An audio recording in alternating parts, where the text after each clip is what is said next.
Hello everyone and welcome back to the Outdoor Channel. Today is part 2 of our Hummingbird series. We're going to be focused on two different areas here in this video. The first one is wrapping up the install of our new Helix 8. And really the focal point of the video is installing the Ethernet switch, and that's going to hook up that Helix 8, the Minn Kota Altera, and the Hummingbird unit I have at the helm all together.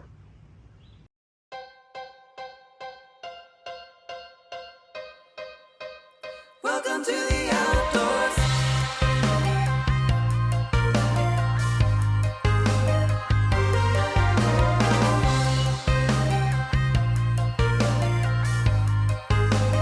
Welcome to the outdoors.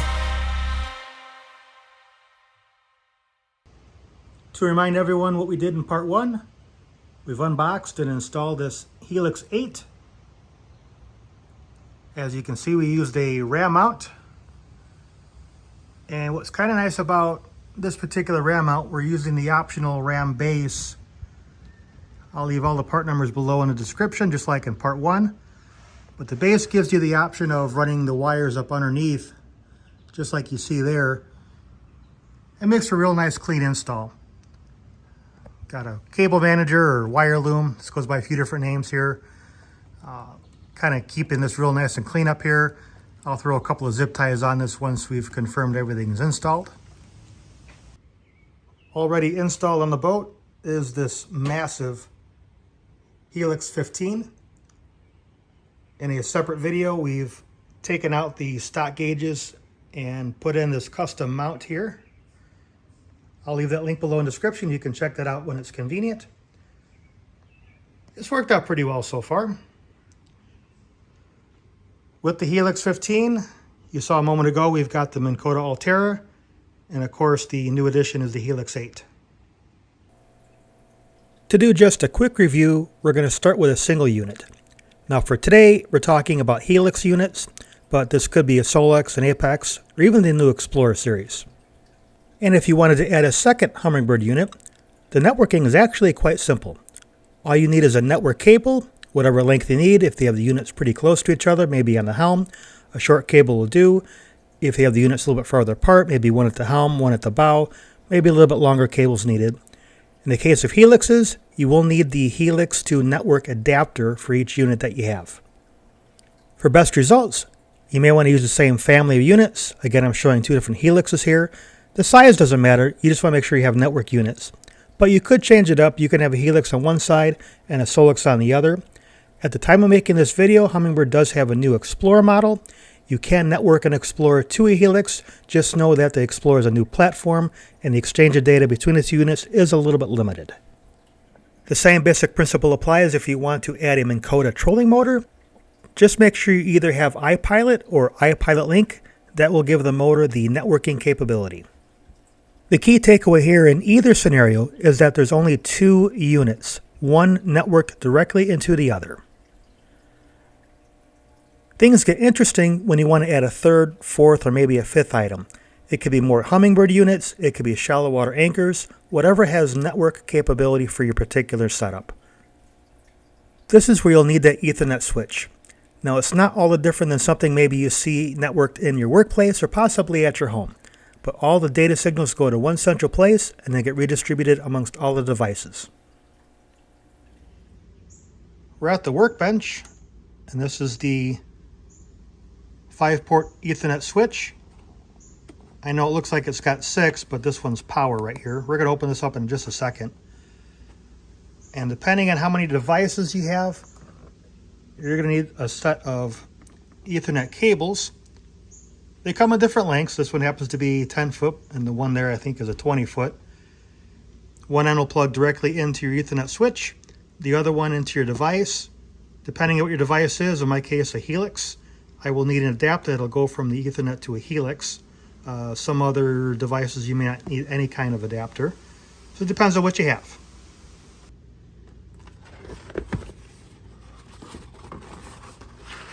And we've got boxes inside of boxes here, it looks like. And good, looks like they gave us a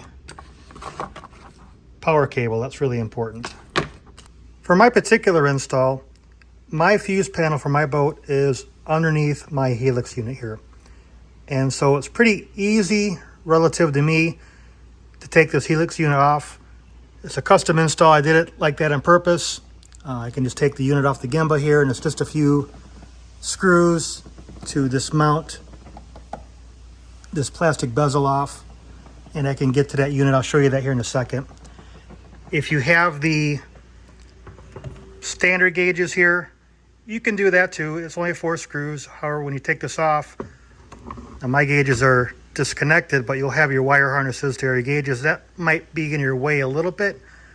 But again, 4 screws. If you don't mind working around a few wires, you can also access it that way. If you don't want to do all that, you can go below and work from the bottom.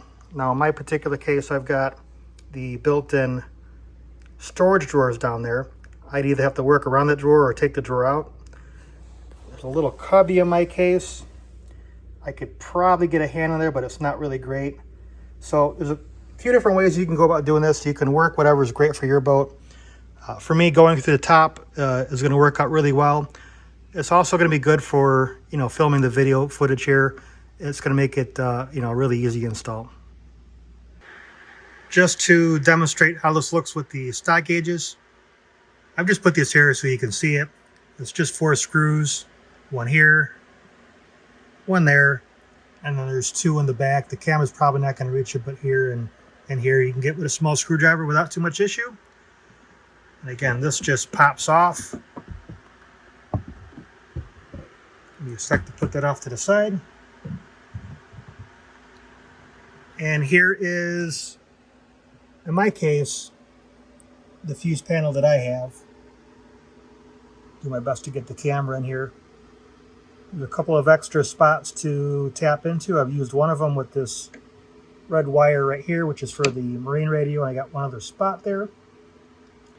As far as placing the Ethernet switch, there's a few spots I can use. We've got a big spot along here I can probably use.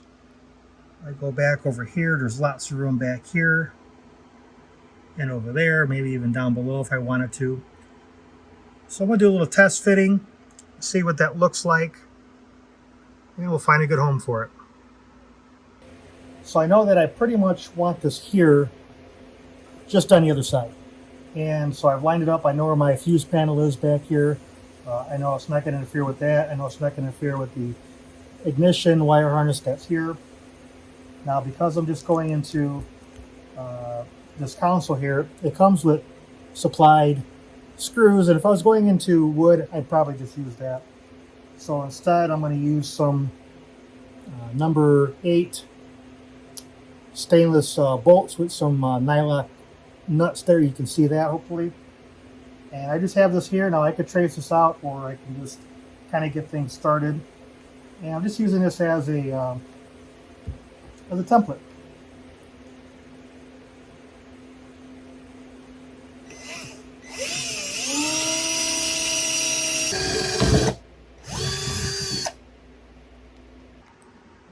And here's what that'll look like from the inside. You can see one of them there. I still have one more to do below that. But basically that's going to allow me to just simply hang this and put the nylock nuts on there, and it'll be nice and secure. Before I hang this though, let's talk about how this actually gets connected. So we've got the 5 Ethernet ports. This is power. I've got this in here already, and it just screws and it tightens. I've got 3 devices we're hooking up, so I've got 3 Ethernet cords here. They're all the same. One of them is the Helix unit we had here a few minutes ago, we took out, and that connection is right here. And this has the adapter to go from the Ethernet to the Helix, and that basically is this one here under my thumb, or above my thumb rather. So there's one. The other 2 are coming from the bow. Give me a moment to come on up there. And I just have those wires tucked up under the gunnel here, so they run underneath into the base of the helm here. You can see one there on the ground. This is going to be tucked up under the trolling motor here, but I've got it out here just so I can show you. So basically one of these wires here, one's a transducer, one's a network. Have it hooked up, runs under the gunnel to where I showed you a moment ago. And then the last one, you can see it there, hooked into this Helix, has the same Helix adapter that the 15 has. And that's all it is. Wiring this up is pretty easy. Just remove the caps that you see here. And it's just really a matter of lining this up to wherever it needs to be and tightening this down. No need to push really hard, no need to over tighten, no need for tools. Just make sure they're all good. And we have 3 connections: Helix 15, Helix 8, Minn Kota trolling motor, power. We're good to go.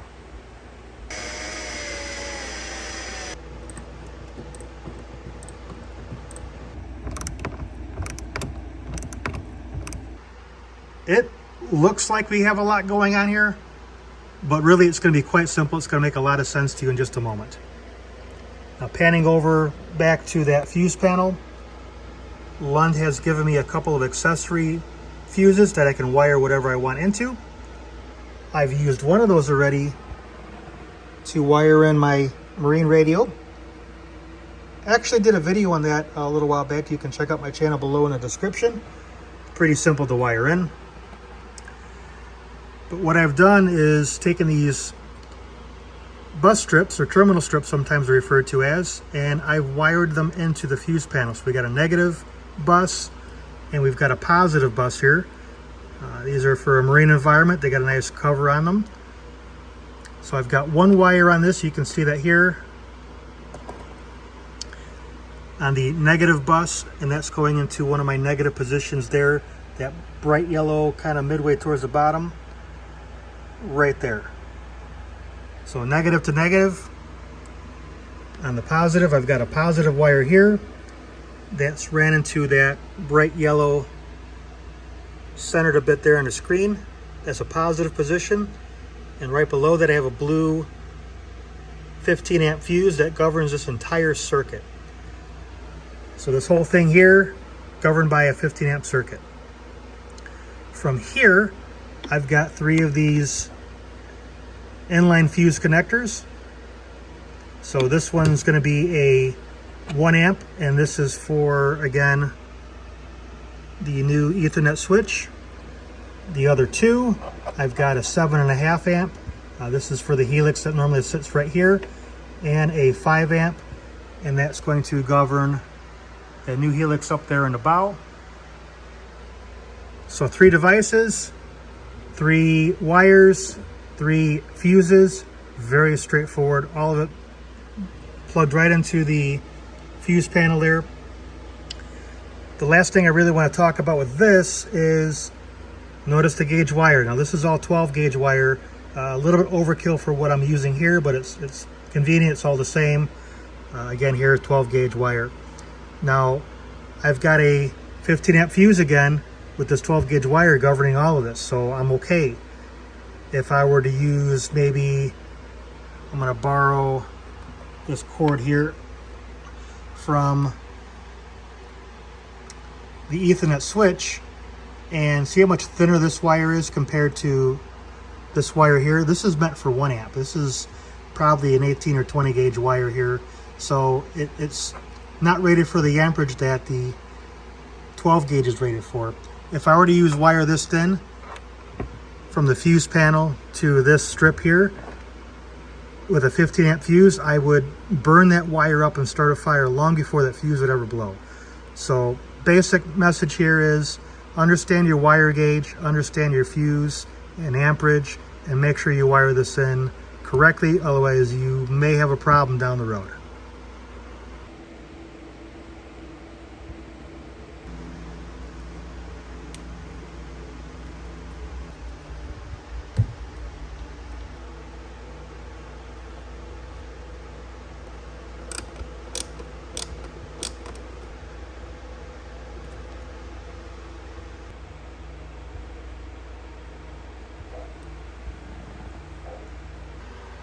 Okay, you watched me complete my first circuit here. And in my case, that's the power for the Ethernet switch. But all the other circuits we're going to do are going to follow the exact same steps. Nothing's really going to be different. All we did is take the negative black wire, stripped it back a little bit, attached it to the terminal here on the negative block. If you didn't want to do that, you could always get one of these crimp-on ring connectors, put your wire in there, crimp it down, and then take your ring and attach it to the block. Either way works. Likewise, you've taken the red wire, you watched me solder and put this heat shrink tubing on here. If you didn't want to do that, you can always grab one of these butt connectors. Wire goes in here, other wire goes in there. Again, crimp it down really good, maybe take a little heat and shore up some of that plastic. Either way works. Point of that is, there's a few different ways to doing all this. You're gonna do what works best for your particular boat. So we've gone ahead and we've added our 1 amp fuse as directed by Humminbird. We've gone ahead and turned on our master power, and we're gonna go ahead and see if I have something glowing in there telling me that it's on. I may have to go from the bottom to see it though. And here's that shot from the bottom. It's a little hard to get the camera up in there, but you can see that position 1 has a glow on it, position 1 has the power to it, and we have a successful connection. And don't forget, as you're going through this, determine where you want to mount your terminals. Make sure you're running your cabling where you want it to, that you're not going up or over anything you don't want it to. Get yourself a bunch of zip ties so you can coil things up nicely and keep things tucked out of the way. All right, we've gone ahead and added the other 2 circuits. We now have the Ethernet switch and the 2 helixes hooked in here. I've cleaned up some of the wiring in there. I could probably do a little bit more, but let's be real, this was kind of a mess when I got it from the manufacturer. So let's see what I end up doing there. All the wiring's in, all the fuses are in.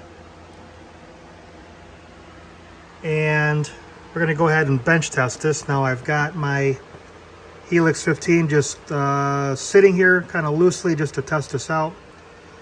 As you can see, master power is off. So the way that I have this wired now, if I were to try to turn this on,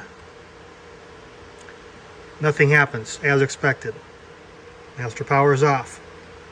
Or do the same thing with the new Helix 8 up front, nothing will happen. If I go ahead and turn master power on, see my other devices turn on there, and I come here and try to turn the Helix on,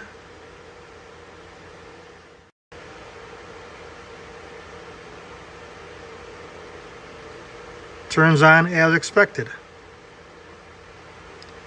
If I walk up here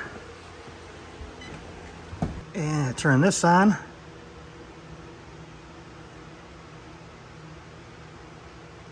we're good.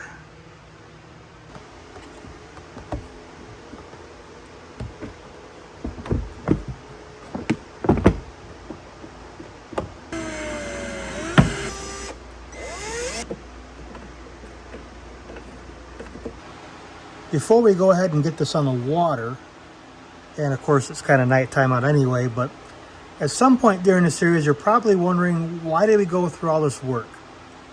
Now, adding a helix to the bow of the boat, that's kind of self-explanatory. You know, we didn't have something there before, and now we do.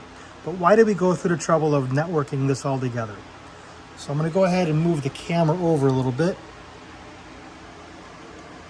And I'm going to give you a couple of really quick, good examples as to why. So I'm going to go ahead and hit my menu. You're going to want to find Network. Now you can name these units. So I have this one named Helix 15. I have the one in the front named Helix 8. So you would name it there. If you go to Network Settings, we now have some different options that you can choose. Now this status is just telling you what's turned on for this particular unit. But if I move over to 2D, which is our 2D sonar, I have the option of using the 2D sonar from the transducer from this Helix 15, or the transducer from the Helix 8. Now, depending on what you did with your transducer, you know, that may make a difference, it may not. In my particular case, if you remember from part 1, we are using the transducer from that Minn Kota up there at the bow. So we didn't install a transducer in the back, it's using that one right there. And if I wanted to use that transducer instead of the one that I have at the back of the boat, I can do that right here, just for 2D sonar. I could do the same thing for just down imaging. I could do the same thing for just side imaging. Temperature and GPS. Now, in my particular case, you see 3 different GPS signals. There's a built-in GPS here, just like any Helix unit. The Helix 8 has a built-in GPS, and then I have a GPS puck on the back of the boat, and I can use, really use any of those. Moving up to the bow, to the Helix 8, same thing. Hit your menu, go over to network. You can name this whatever you want. I name mine Helix 8 because I'm not that imaginative, and I'm going to call my Helix 8 a Helix 8, but you can name it the name of your kids if you want. It doesn't really matter. It's your network. Drop down one more. The menu is going to be identical. 2D sonar, down imaging, side imaging. Now, this is kind of one of the neat things about this. My Altera here only has mega down imaging. It does not have mega side imaging, or any side imaging for that matter. So if I want to use side imaging here and I was not hooked up to a network, I don't have it. It's not going to work. It's not there. So I can plug into the Helix 15 side imaging and have that side imaging here should I want that. And selecting that is just dropping down, using the keypad here. You can select whatever you want. You can do that for any of the options that are here. Same thing with temperature. GPS, I can use a GPS that's here. I can use a GPS that's built into the Helix 15. I can use a GPS puck at the back of the boat. So that's how all of this works. Otherwise, the other kind of key feature, I'll have to show this when we get under the water, is both units are also tied into that Minn Kota. So if you want to use features like follow the contour, as an example, if you have a Lake Master map in this unit, you can do that. If you have a Lake Master map in the Helix 15, in my case, you can do it from either position. It'll work just the same. All right, we're in southern Ontario, Canada, on beautiful Rainy Lake, in a little bay called Boot Bay. We're going to be filming a couple different products today, so hope you hit the like and subscribe button, and we'll get right to it. We're going to do our water test of the new Helix 8. As you can see, the screen is blank. The Altera is currently not deployed. If I were to take my remote and go ahead and operate that,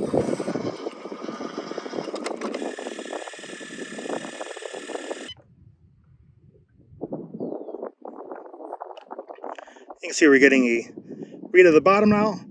This is not a Lake Master, this is a Navionics chip. I just have a few options here programmed.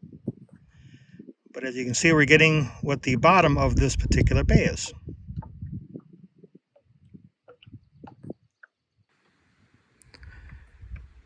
Panning out here, I can show you the steering controls and that they work.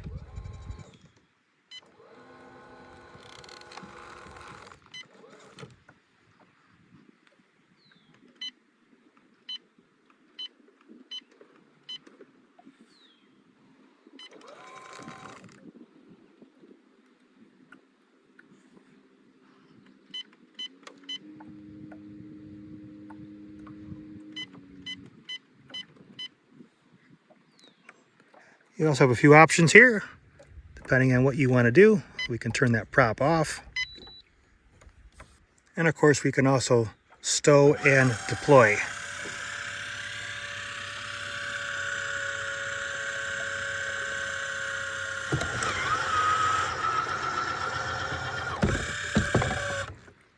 All right, well, that wraps up the install of part 1 and part 2 of the Helix install and networking for the Hummingbird equipment.